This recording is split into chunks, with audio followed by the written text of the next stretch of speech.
Então, pessoal,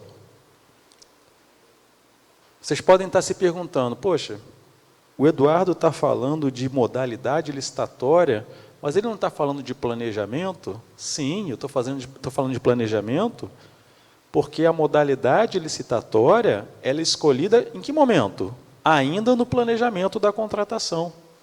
Não é?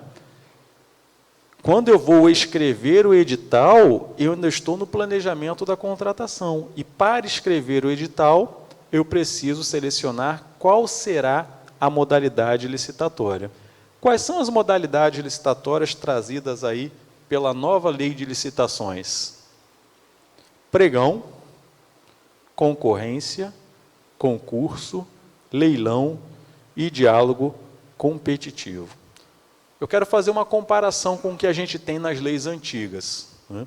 Então, assim, nessa figura aí, eu demonstro de forma global como funciona a contratação nas leis antigas.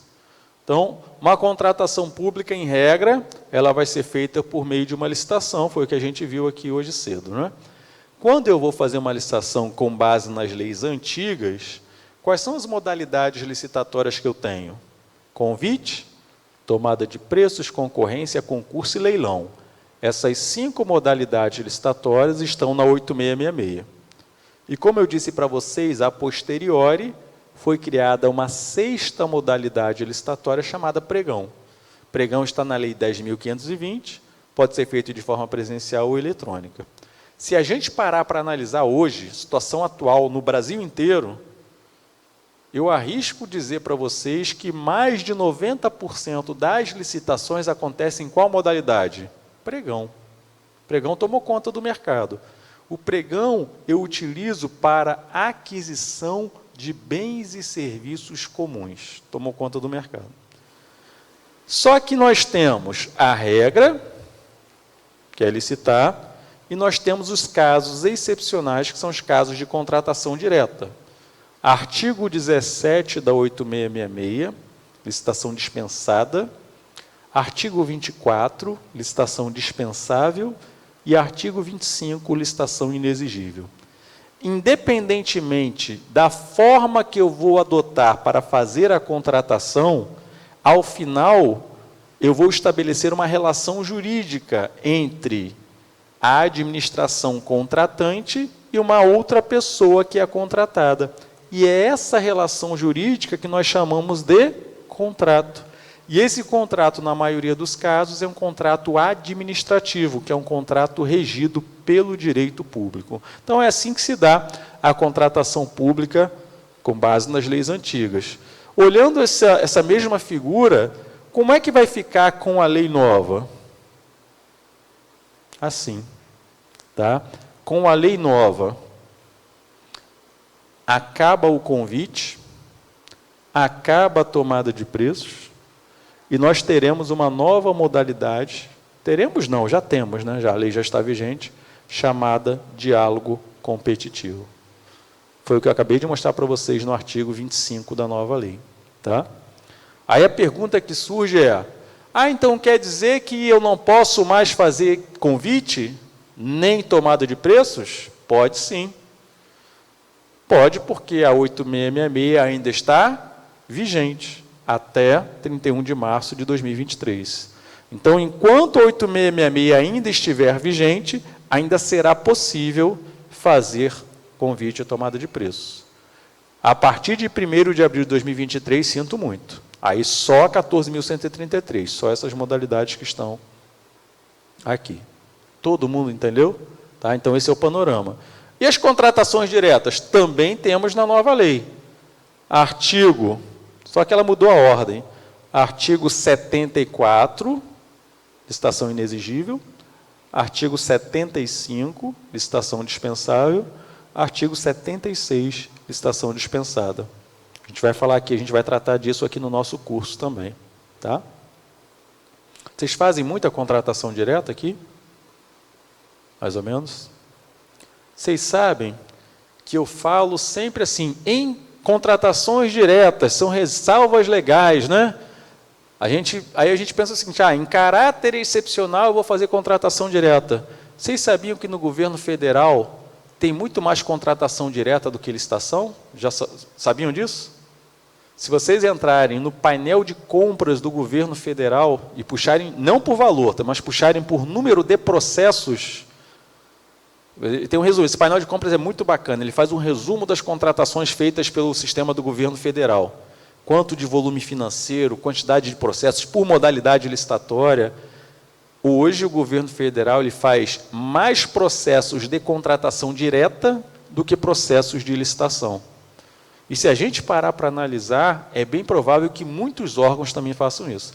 Porque a gente faz muito processinho de dispensa por valor. Não sei se vocês já pararam para analisar, mas a quantidade de processos é muito grande. Aqueles processinhos, vou comprar pilha, é um processo. Vou comprar isso aqui, outro processo. Os processinhos pequenininhos. Então, tem muito processo de contratação direta.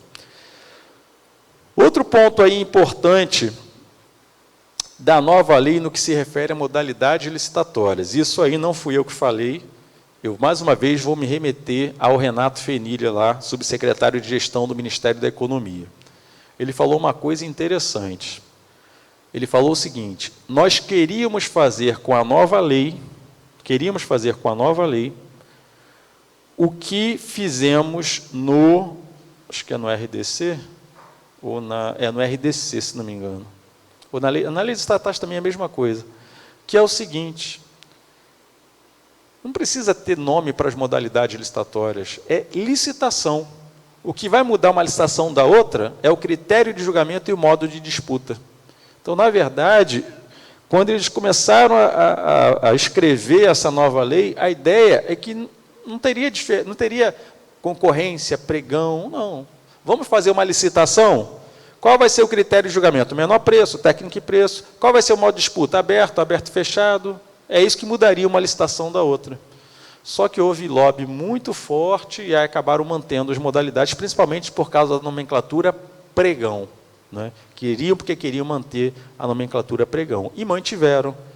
Só que sabe o que aconteceu? Concorrência e pregão são praticamente idênticas na nova lei. Como é que é a concorrência na 8666? Presencial, concordam? Na 8666 é só presencial.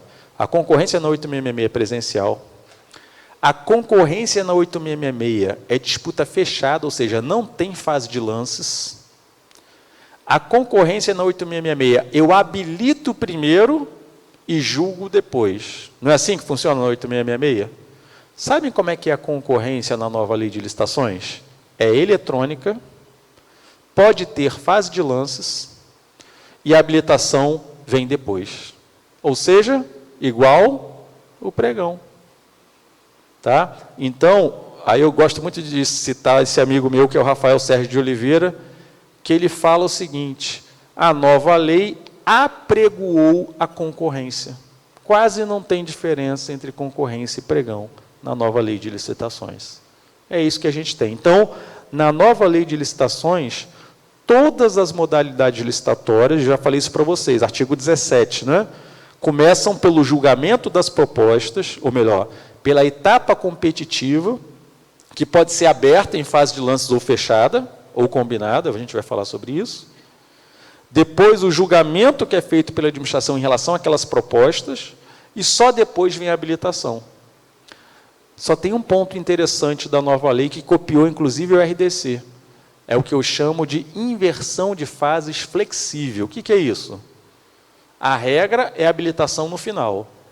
Mas, se a administração quiser, ela pode puxar a habilitação para o começo, desde que isso seja justificado. Tá? Então, em todas as modalidades licitatórias, pregão, concorrência, a habilitação, em regra, é no final. Qual é a vantagem de fazer a habilitação no final? Qual é a grande vantagem de habilitar no final? É que, no final, eu já sei quem é a empresa mais bem classificada. Então, eu não preciso habilitar todo mundo. Eu só olho o documento de habilitação da primeira. Na concorrência da 8666, sabe o que é chato na 8666? É que eu tenho que fazer a habilitação primeiro. Se aparecerem na concorrência 20 empresas, eu vou ter que abrir documento de habilitação das 20 empresas, examinar cada um dos documentos, decidir se vai ser habilitada ou inabilitada. Aí, se eu inabilitar alguma empresa, aquela empresa vai entrar com recurso, eu tenho que suspender a sessão. Não é assim que funciona na concorrência?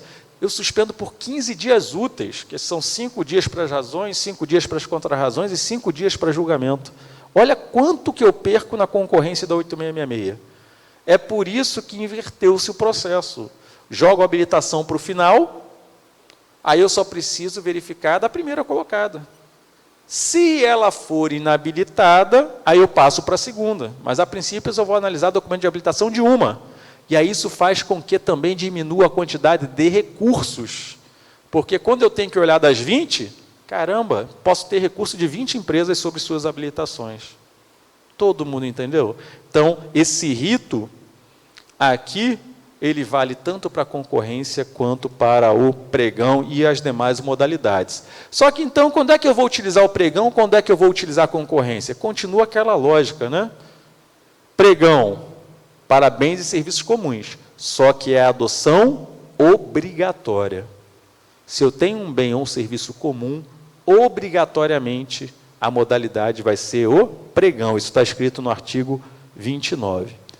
Pregão não se aplica às contratações de serviços técnicos especializados de natureza predominantemente intelectual e de obras e serviços de engenharia, exceto os serviços de engenharia que estão nesse dispositivo aqui, que são chamados de serviços de engenharia comum, que eu já vou chegar lá. O grande problema que nós temos aqui, que eu acho que esse problema acaba com a nova lei, não, o problema não acaba com a nova lei, a nova lei vai acabar com esse problema, melhor dizendo, né? É que hoje, a lei do pregão, ela fala o quê? Pregão é para a aquisição de bens e serviços comuns. E a 8666, eu acabei de mostrar para vocês que ela é muito lenta. Então, qual é a tendência que nós temos hoje? O gestor público ele faz de tudo para enquadrar o objeto como comum, para poder fazer por pregão, e não precisar fazer o quê? Uma concorrência, uma tomada de preço. É isso que tem acontecido. Querem ver um exemplo de serviço? Serviço que não é comum é chamado de serviço especial. Querem ver um exemplo de serviço especial, mas que todo mundo contrata por pregão? Vou contratar uma empresa para desenvolver um sistema de gestão de pessoas para o meu órgão público. Não vou comprar um pacote de um software já pronto. Vou contratar uma empresa que vem ao meu órgão público, vai estudar a minha realidade e vai desenvolver um sistema. Pode ser qualquer sistema. Eu dei exemplo de sistema de gestão de pessoas. Essa empresa só vai desenvolver um sistema específico, vamos dizer, para o Ministério Público aqui do Tocantins. Isso é um serviço comum ou especial? Especial, né? Por que não é comum?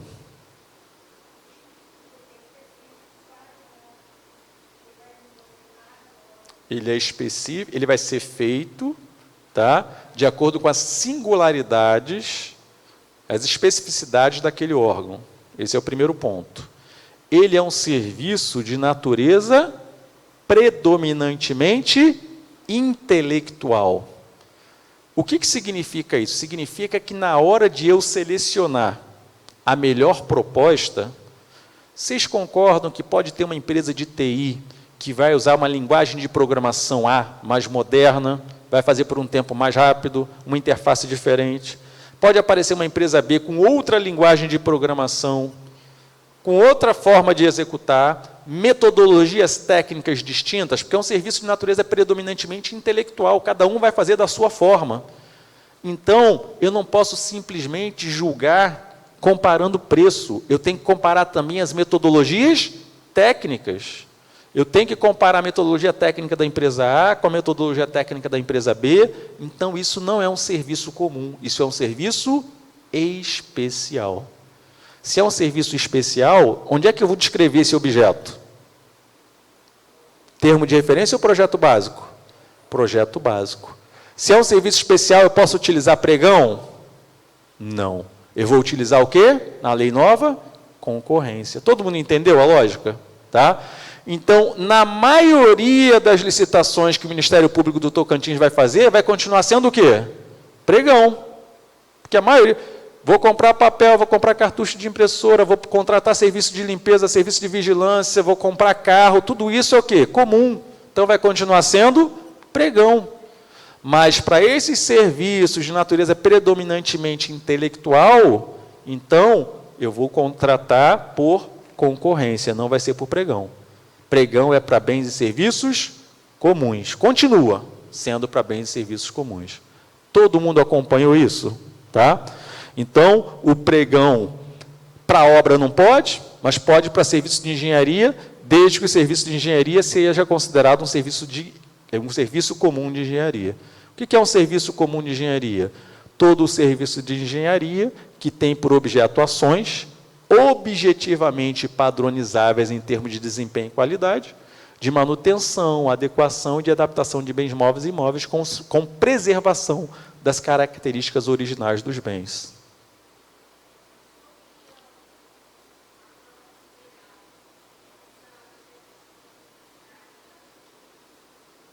Eu não consegui escutar. Troca de quê? Ah, tá.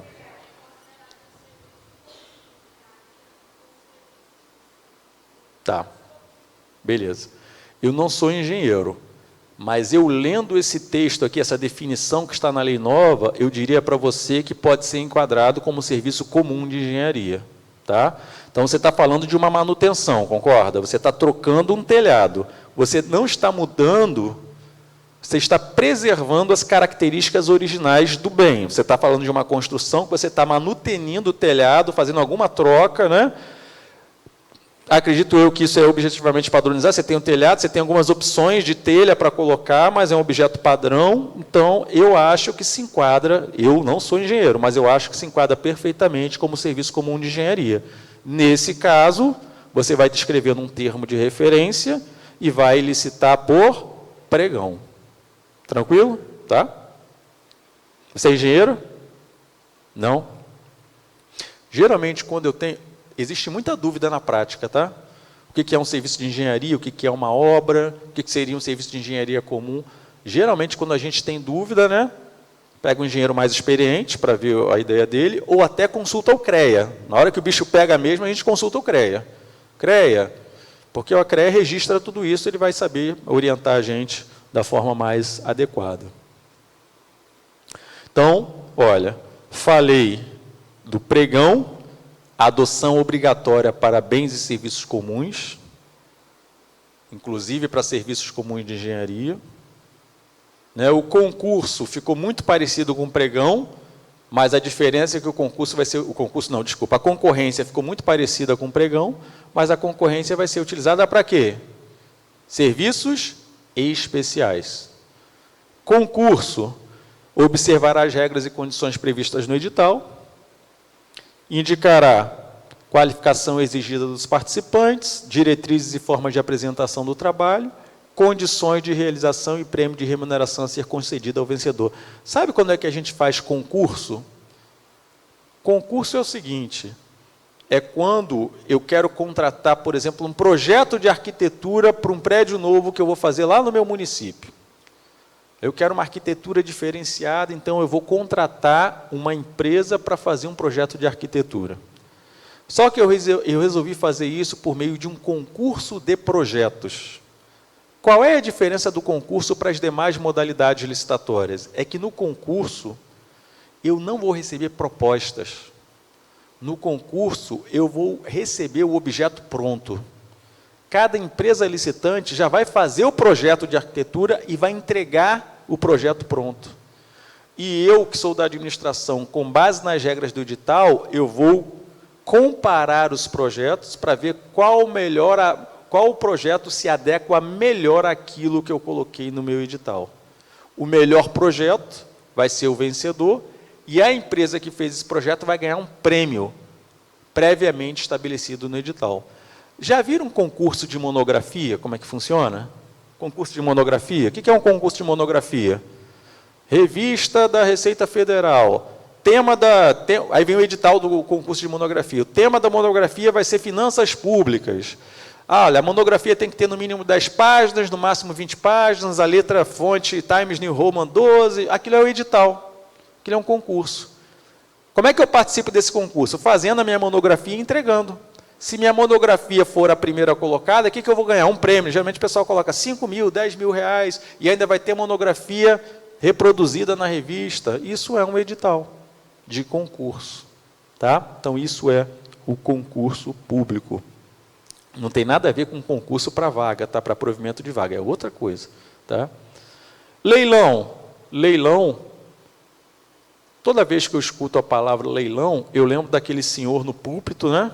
Aqui seria exatamente isso aqui, só que com aquele martelo, né? Quem dá mais? Quem dá mais? Ó, fulano ali, alguém dá mais? Alguém... Não é o leilão? Aí eu pergunto para vocês, quando é que eu faço leilão? Quando eu quero contratar quem dá mais. Quando é que eu vou contratar quem dá mais? Quando eu estou vendendo um bem público. Concordam? Se eu tenho um carro que não serve mais para mim, eu posso doar ou posso vender. Se eu vou vender por meio de um leilão. Para quem que eu vou vender o carro?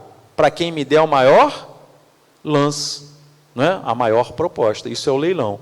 Então, olha, como é que eu vou fazer o leilão na nova lei? Eu posso utilizar um leiloeiro oficial, na 8666 também é assim, né? Tá? Ou um servidor designado para tal fim. Geralmente, a gente utiliza um leiloeiro oficial que já tem toda a expertise para fazer essa modalidade licitatória.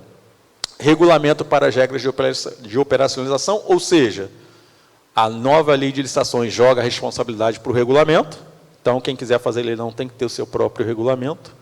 O edital precisa ter a descrição do bem, preço mínimo, condições de pagamento, comissão do leiloeiro, locais dos bens, gravames, pendências, tudo isso tem que aparecer no edital. Eu fiz duas licitações de leilão na minha vida, as duas foram no Ministério Público, as duas foram para o mesmo objeto, venda de carros.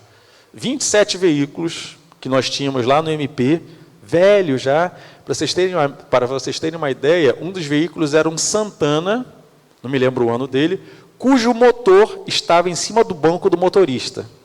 Então, a gente estava vendendo carros, mas para quem interessa pelas peças, ou seja, para ferro velho, era isso. Não é? Sabe qual foi a grande dificuldade para a gente lá no MP? Precificar esses carros. E aí, como é que você precifica um Santana velho sem motor? Como é que você precifica uma Fiat Uno que já rodou mais de 200 mil quilômetros? Perceberam? Então, o que a gente fez? A gente chamou vários leiloeiros no estacionamento do Ministério Público. Esses leiloeiros avaliaram todos os 27 carros. A gente jogou isso numa planilha de Excel com preços totalmente discrepantes e começamos a trabalhar estatisticamente para chegar nos preços. Porque a legislação fala, olha, você vai leiloar, você precisa fixar um preço mínimo. Qual é o preço mínimo? O preço que a gente avaliou. Então, na licitação, quando a gente vai fazer o leilão, aquele preço mínimo é a base. Ó, Santana é no mínimo 5 mil. Se não aparecer ninguém dando mais do que 5 mil, a gente não consegue vender. E aconteceu isso. Sabe o que aconteceu? Dos 27 veículos, a gente só conseguiu vender 24. Porque os outros veículos não tiveram lances acima do nosso preço mínimo. Então, tivemos que fazer o quê? Reavaliar os preços desses 4 veículos. Então, são coisas que acontecem na prática. Outro ponto interessante aqui, não exige registro cadastral prévio, qualquer um pode aparecer lá no leilão, não tem documento de habilitação, a homologação é feita após a fase de lances, fase recursal e pagamento. Isso aqui eu achei legal, que isso não tem na 8666. O que está escrito aqui para a gente entender? Diferentemente das outras modalidades, né, eu exijo documento de habilitação para garantir que aquela empresa, né, ela vai dar conta do objeto. Aqui eu estou vendendo um bem. Qualquer um pode comprar. Mas eu só vou homologar a licitação depois que eu tiver a fase de lances, tiver a fase recursal e o pagamento. Ou seja, o cara paga primeiro. Por isso eu não preciso exigir nada dele, documento de habilitação, nada disso. Porque eu só vou homologar a licitação e entregar o bem depois que ele pagar. Acabou. Então, é um procedimento bem simplificado aí. Oi?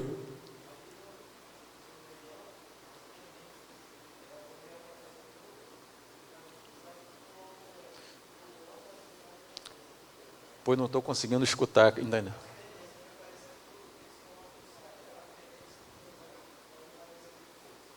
Ah, entendi. Entendi. O que vai acontecer aí é o seguinte, né?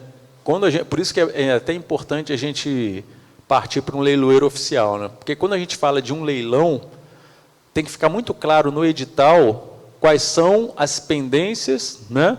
Quais são, até o nome que ele coloca aqui, que são os gravames, né? Então, eu lembro muito de leilão de imóvel, né? Você vai participar de um leilão de imóvel da Caixa Econômica Federal. Tem que dizer lá no edital o seguinte: o morador está dentro, não é? Ou o morador está dentro e não paga condomínio há 10 meses. Tudo isso tem que aparecer, porque você tem que saber a regra daquilo que você está comprando. É a mesma coisa aqui. Quando você vai fazer o edital, tem que dizer tudo bonitinho, né?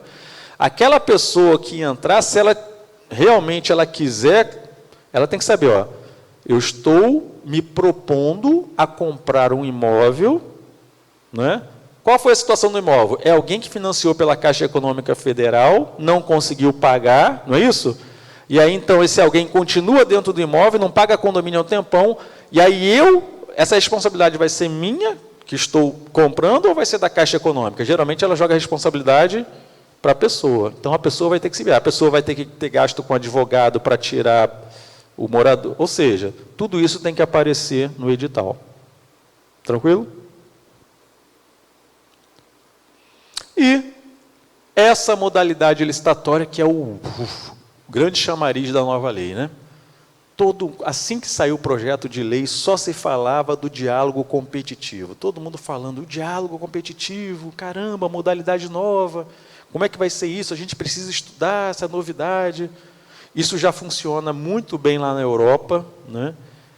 Lá em Portugal também tem outro nome, o pessoal falou, agora não me lembro. Mas diálogo concorrencial em Portugal, é muito utilizado o diálogo concorrencial, que aqui é o diálogo competitivo.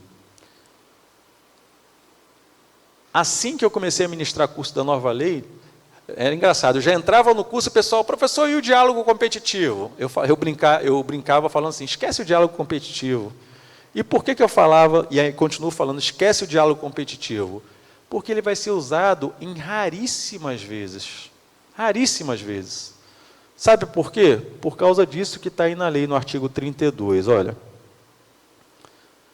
a modalidade de diálogo competitivo, ela é restrita a contratações em que a administração vise a contratar objeto que envolva as seguintes condições concomitantemente. Olha o ezinho aqui, ó, concomitantemente.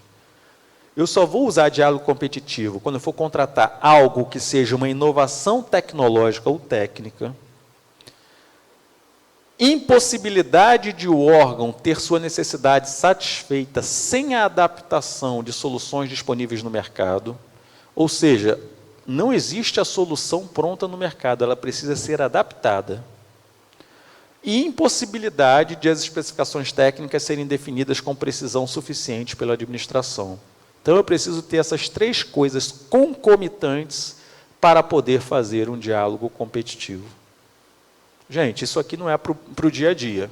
Isso aí é uma vez na vida, outra na morte, e a gente vai usar isso aqui. De repente, o Ministério Público nunca utilize. Eu tenho certeza que lá no TCE nunca vou utilizar isso. Governo federal, que está cheio de ideias inovadoras, eu acho que eles vão utilizar. Inclusive, acho que já lançaram um diálogo competitivo. Se não me engano, já tem um edital de diálogo competitivo lançado lá pelo Ministério da Economia. Se não me engano, já lançaram um lá. Mas eu quero só mostrar para vocês que o diálogo competitivo é uma novidade, sim, trazida pela lei nova, só que a gente não precisa ficar desesperado, porque é algo que vai ser muito pouco utilizado na prática. Como é que funciona o diálogo competitivo? Tem mais um ponto. Verifique a necessidade de definir, identificar os meios e as alternativas que possam satisfazer suas necessidades, com destaque para os seguintes aspectos. Então, durante o diálogo competitivo, tem que buscar a solução técnica mais adequada, requisitos técnicos aptos a concretizar a solução já definida e estrutura jurídico-financeira do contrato. A ideia do diálogo competitivo é a seguinte: eu quero contratar algo que é uma inovação técnica ou tecnológica. Eu não sei exatamente que solução é essa que eu vou contratar, mas eu tenho a minha necessidade. Então, eu vou chamar o mercado para... Vou chamar mercado significa chamar as empresas para conversar, para me ajudarem no planejamento dessa solução que eu vou contratar. Por isso o diálogo, eu dialogo com as empresas. E aí, então, mais um motivo para o diálogo competitivo ser muito pouco utilizado. Ele é muito demorado, muito demorado. Ele tem 3 fases, o diálogo competitivo. Primeira fase, que a gente chama de pré-seleção.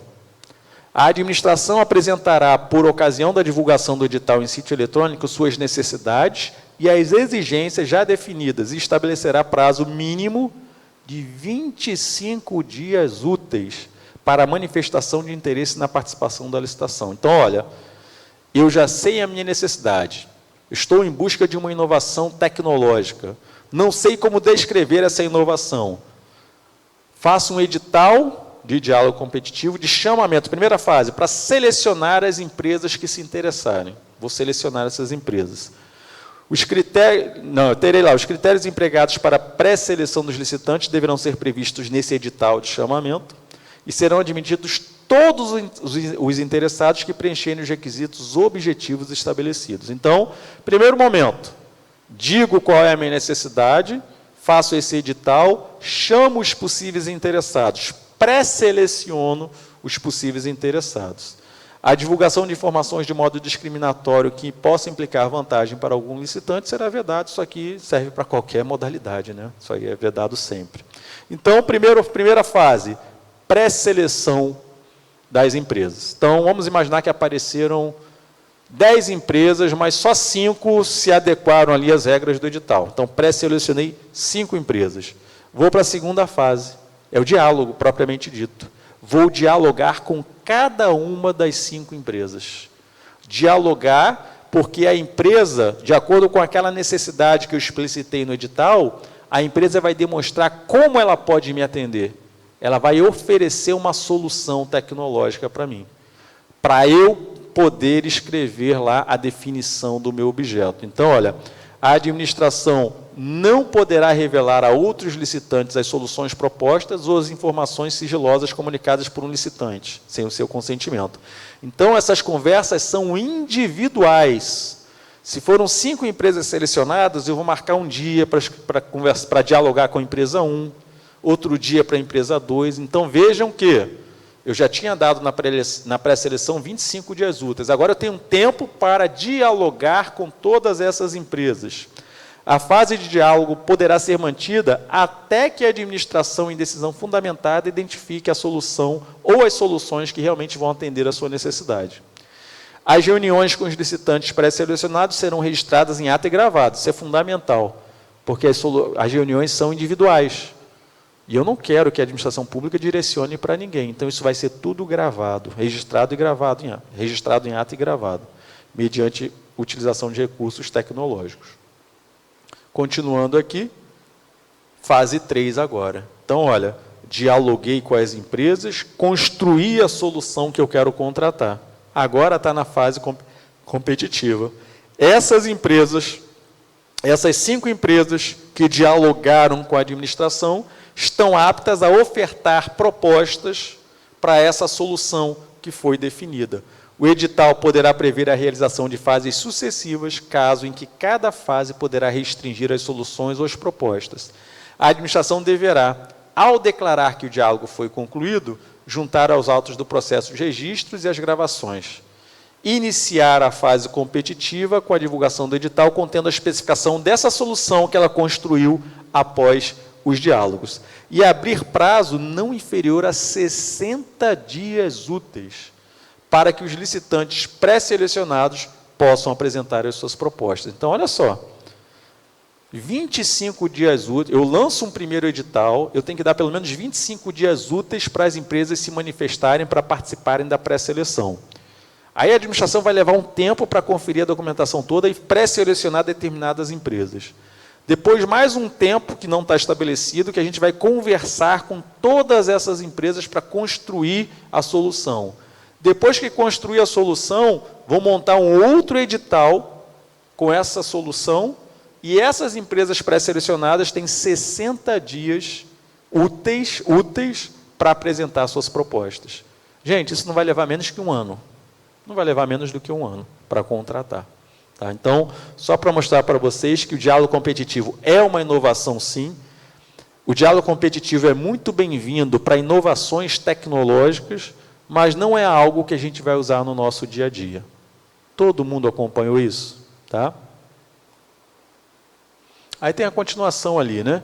A administração poderá solicitar esclarecimentos ou ajustes nas propostas apresentadas. A administração definirá a proposta vencedora de acordo com critérios divulgados no início da fase competitiva, ou seja, no edital da fase competitiva. O diálogo competitivo será conduzido por quem? Se lembram lá do agente de contratação, pregoeiro, comissão de contratação? Só a gente pensar aqui. Se é uma inovação tecnológica, é algo de natureza predominantemente intelectual. Então, não é comum. É algo especial. Então, quem vai gerenciar isso é a comissão de contratação. Comissão de contratação composta por pelo menos 3 servidores efetivos ou empregados públicos pertencentes ao quadro, inclusive admitida a contratação de profissionais para assessoramento técnico, porque pressuponho que dentro da administração eu não tenho pessoas com conhecimento técnico suficiente para fazer o julgamento. Então, eu posso contratar a empresa de fora para me auxiliar nesse julgamento. Todo mundo acompanhou? Tá? Pessoal, está todo mundo já se preparando para ir embora, né? Já está todo mundo doido para ir embora. Vamos parar por aqui hoje? Pode ser? Pode ser? Então, olha, paramos aqui nas modalidades licitatórias. Amanhã a gente começa às 9 horas da manhã. A gente vai começar aqui dos critérios de julgamento, tá? Depois eu acho que eu vou fazer uma prática com vocês, né, para a gente não ficar só na teoria, hein? Não é isso? Fazer uma prática que acho que merece, né? A gente botar um pouquinho isso tudo que a gente está falando. É muito conteúdo, é muita coisa, né? Fazer um pouquinho de prática para a gente colocar a mão na massa.